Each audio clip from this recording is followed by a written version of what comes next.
Et dans ce contexte, que peut être la voix de la France? C'est notre grand angle.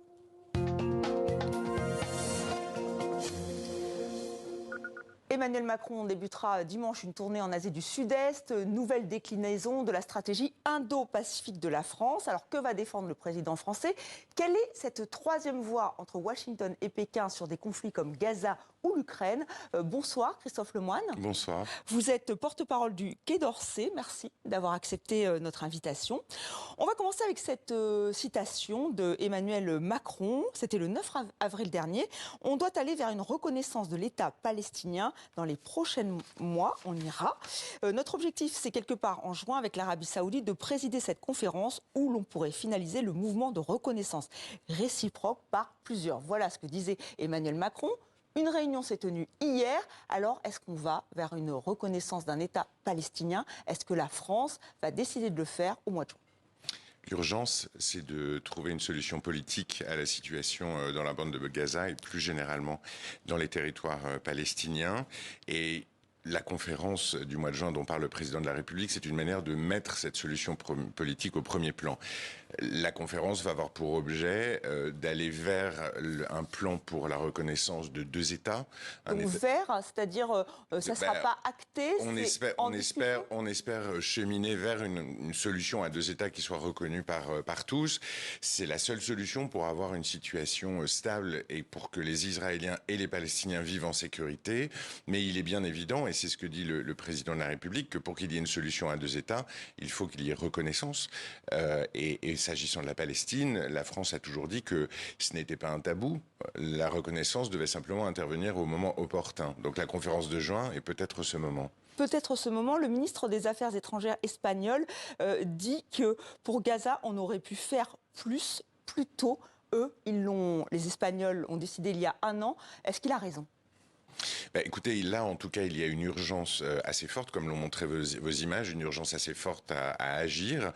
La situation humanitaire dans la bande de Gaza est proprement abominable.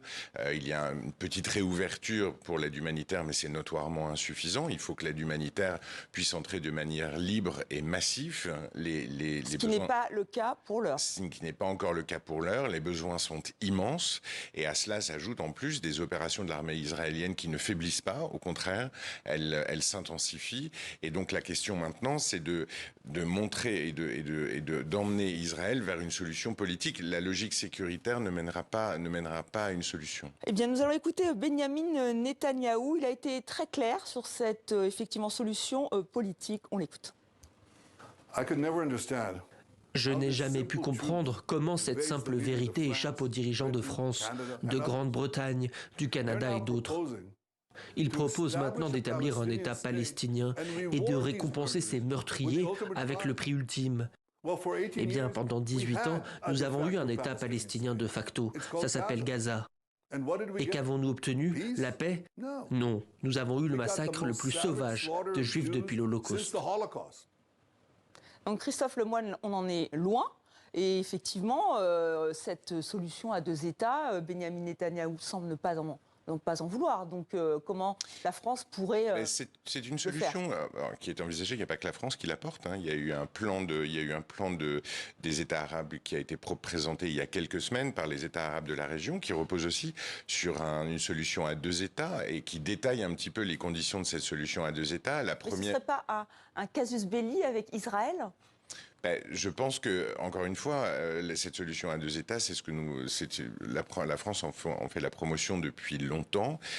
C'est encore une fois un objectif politique qu'il faut atteindre. C'est la condition dans laquelle Israéliens et Palestiniens pourront vivre côte à côte en paix et en sécurité. C'est absolument nécessaire. Encore une fois, les logiques sécuritaires ne peuvent pas mener à des solutions satisfaisantes. Alors, effectivement, vous êtes diplomate, vous connaissez le poids des mots. Aujourd'hui, c'est la rapporteuse de l'Assemblée parlementaire du Conseil de l'Europe qui dit que les actes dans la bande de Gaza vont dans le sens d'un nettoyage ethnique et d'un génocide. Emmanuel Macron renvoie aux historiens, mais est-ce que la France va devoir prendre position sur ces mots Nettoyage ethnique, génocide. C'est une situation qui est effectivement catastrophique, ça c'est certain. Il y a des recours qui ont été déposés devant la Cour internationale de justice.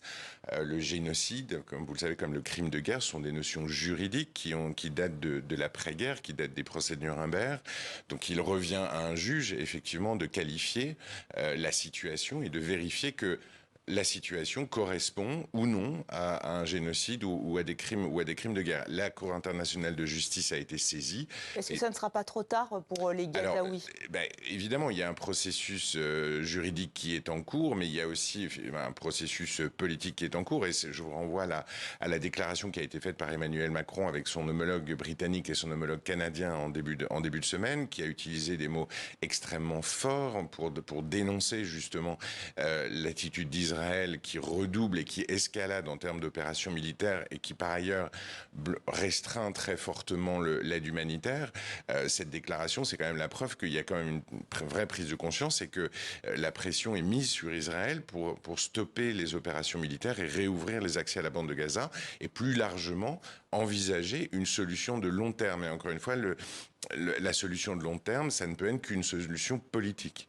L'ambassadeur d'Israël aux États-Unis a accusé la France d'être responsable d'une montée d'antisémitisme. Ça s'est passé après l'assassinat de 2 membres de l'ambassade israélienne aux États-Unis. Vous avez dénoncé des propos outranciers. Est-ce qu'on est arrivé à un point de rupture avec Israël, avec les autorités israéliennes, la France ? Non, nous ne sommes pas à un point de rupture avec les autorités israéliennes. Le dialogue continue avec les autorités israéliennes. La relation franco-israélienne est une relation ancienne, c'est une relation qui est dense.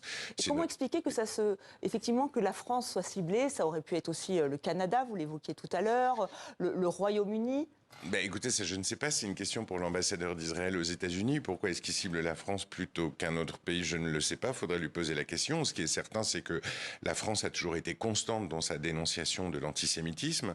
Elle le fait de manière forte à chaque fois. Elle le fait en France, elle le fait à l'étranger. Elle a dénoncé, au moment des massacres du 7 octobre, nous avions dénoncé les pires massacres antisémites depuis des décennies. Nous avons dénoncé le meurtre de ces 2 diplomates israéliens à Washington en début de semaine comme un acte antisémite odieux.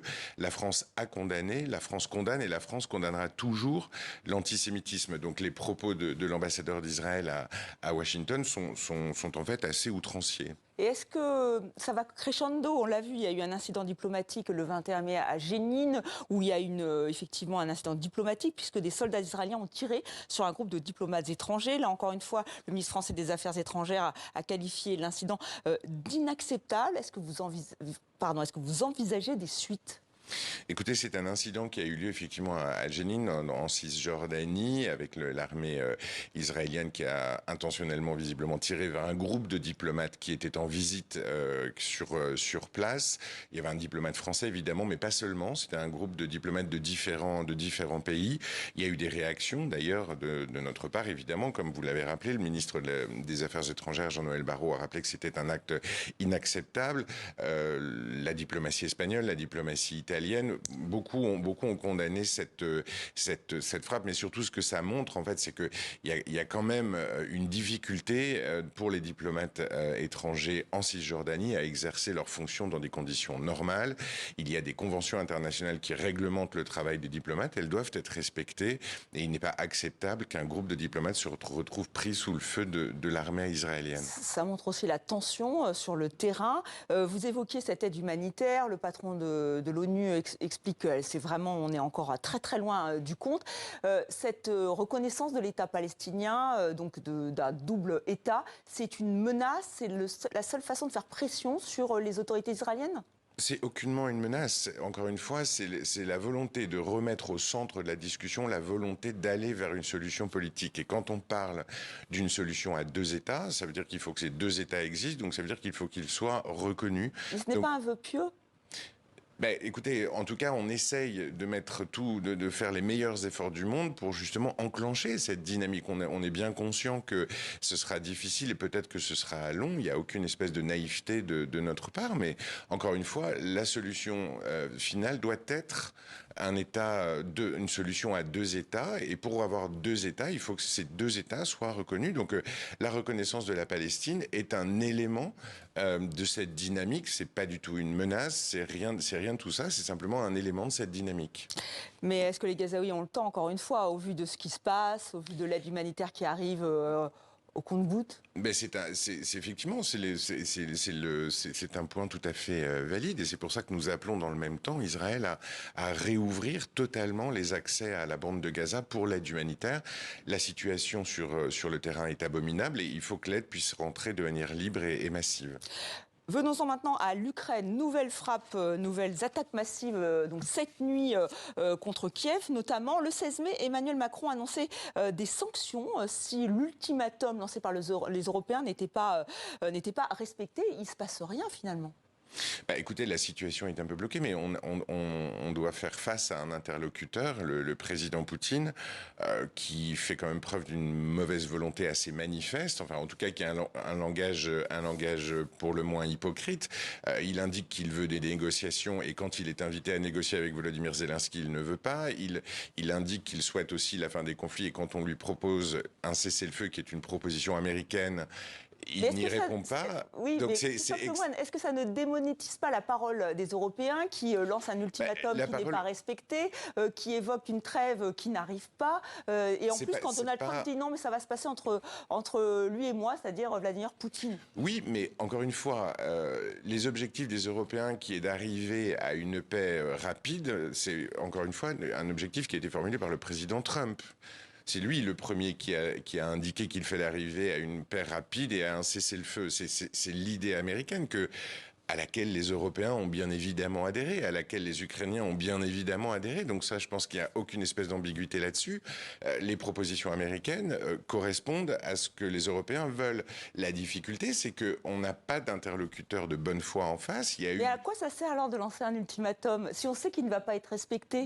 Encore une fois, il faut faire monter la pression sur Vladimir Poutine, mais je constate quand même que le président Trump le fait aussi. Il y a eu un appel cette semaine entre Donald Trump et Vladimir Poutine qui a été un appel assez long, duquel il n'est pas sorti de résultats tangibles, alors même que le président Trump affiche des objectifs clairs d'arrêt des hostilités, de cessez-le-feu, d'engagement de négociation.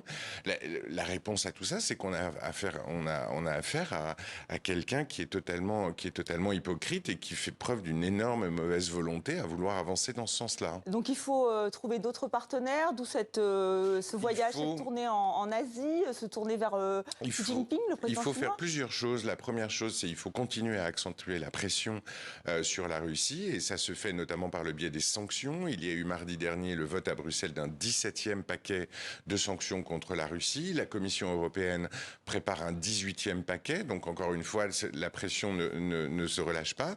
Et puis bien évidemment, et c'est ce que vous indiquez avec la visite du président de la République en Asie du Sud-Est, c'est aussi un sujet dont il faut parler à nos autres partenaires dans d'autres zones géographiques. La Chine, on peut lui parler à la Chine?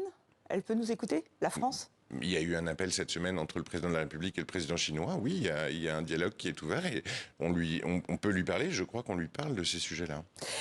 Un mot de cette visite officielle du président congolais Denis Sassou Nguesso. 40 ans au pouvoir, l'opposition congolaise dénonce une faute politique grave. Il a été accueilli chaleureusement par Emmanuel Macron vendredi. Qu'est-ce que vous répondez à cette opposition congolaise?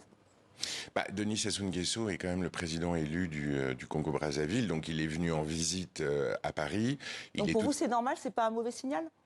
Il est tout à fait normal qu'il soit reçu par le chef d'État. Enfin, je veux dire, c'est la diplomatie. Les chefs d'État se voient entre eux et quand ils en ont l'occasion, Denis Sassou Nguesso est venu à Paris. Il a été reçu par le président de la République. Il ne nous revient pas de faire des commentaires sur la politique intérieure du Congo, mais il est venu, il a été reçu. C'est l'usage diplomatique. Il n'y a pas de Il n'y a rien de particulier à en conclure. Christophe Lemoine, merci d'avoir beaucoup. accepté notre invitation.